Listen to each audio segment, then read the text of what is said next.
Assalomu alaykum qarindoshlar. Men vatanda zulm chekayotgan ota-onam va urug' tuqqanlarim to'g'riliq guvohlik bermoqchi. Men vatanimizning Xotan shahar Elchi Shamolbog' 7-darduy 3-ko'chada o'tirishliq. Ismim Buxalchan Ubul Qosim. Men 2016-yili 8-oyda o'qish uchun chet elga chiqdim.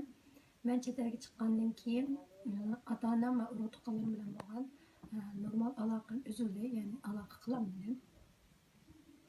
Men chet elga chiqib 2 oydan keyin, ya'ni 2016 10-oy atrofida dadamning soqchilar tarafidan tutib ketgandan keyin nihoyat og'ir qiyin qistoqlar va iskanjaga ilinganligi, qiyin qistoqlar nihoyat og'ir bo'lganligidan dadamning hattoki yuzi tunuqsiz bo'lib ketgachga shu soqchixona ishlaydigan qo'shnimizning o'g'lini dadamni tunuyolmay qolganligi, dadamni shu tutib akitilguncha toki 2017 5-oyga qadar qayerda qaysi turmada yashayotdi, qaysi gunoh bilan tutildi, hech qanday xabar bo'lmaganligi. 2017 5-oyda bo'lsa dadamning 12 yillik qamoq jazosiga hukm qilinganligi xabarini oldim. Bu mening dadam. Kimlik ismi Mutallib Abduvayit, 47 yosh. Dadamni ishda tutib akitib 12 yillik qamoq jazosiga hukm qilibdi. Dadam gunohsizdi.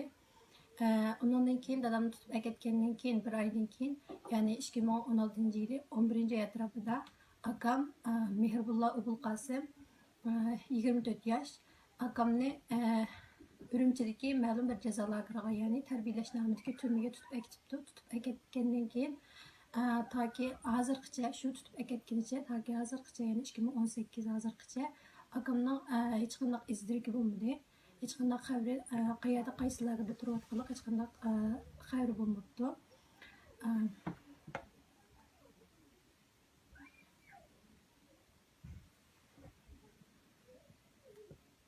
Bu mening akam Mehribullo Ubul Qosim. Akamı nihoyat gunohsiz, yuvosh ashta bo'libdi. Garchi gunohsiz bo'lsa-mu, ashta tutib akitgancha hozirgacha hech qanday xabar bo'lmadi. Undan keyin akam tutib akitgandan keyin mening 15 yoshlik inam Abduvali uni soqchilar dadriga gapirib o'zining og'ir ishlarga, ya'ni aroq butulkalarini to'shish, ashta og'ir ishlarga sapdi. Kechalari post tuturish degandek, ta uyg'imi haftalab ketgili qo'ymay ashta qiynabdi. Keyin 2018-yili 1-oyda bo'lsa tuyuqsiz Gobo soqchilari kecha uyga bostirib kirib Abduvalini tutib akitgancha toki hozirgacha qayerda qanday yashayotdi hech qanday xabar bo'lmadi. Bu mening inam Abduvali mushta kuchsiga soqchi bo'lmalarini kiydirib, ashta yo'llarda post to'g'ri silib, uyg'imi ketkizmay, ashta o'zining shaxsiy ishlariga silib qiynab ekan. Undan keyin tuyuqsiz tutib akitib, soqchilar, Gobo soqchilari hozirgacha izirigi bo'lmabdi. Undan keyin mening oilamdan boshqa yana bir kichik inam, bu Muhammad 12 yosh. Bunun qayerda qanday yashayotganligi, maktabda o'qiydi. Qanday yashayotganligi hech qanday xabar bo'lmadi.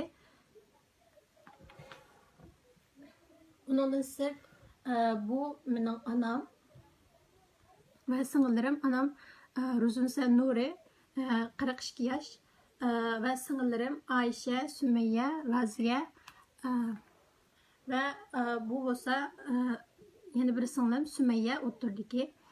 Bularning hech qanday xabar bo'lmadi. Ya'ni onam va singillarim yana bir inimning qayerda uydimi yoki tarbiyalash lageridimi hech qanday xabarini bilmayman, hech qanday xabar bo'lmadi.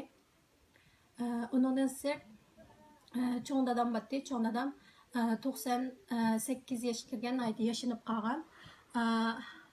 Cho'ng dadamning men chet elga chiqqandan keyin qat'iy aloqalashib boqmadim. Tan salomatligi nihoyat nacharlashib qolgan. Ahvoli qanday hech qanday xabarini bilmayman. Dadamning yurak kesilyapti, onamning yurak kesilyapti.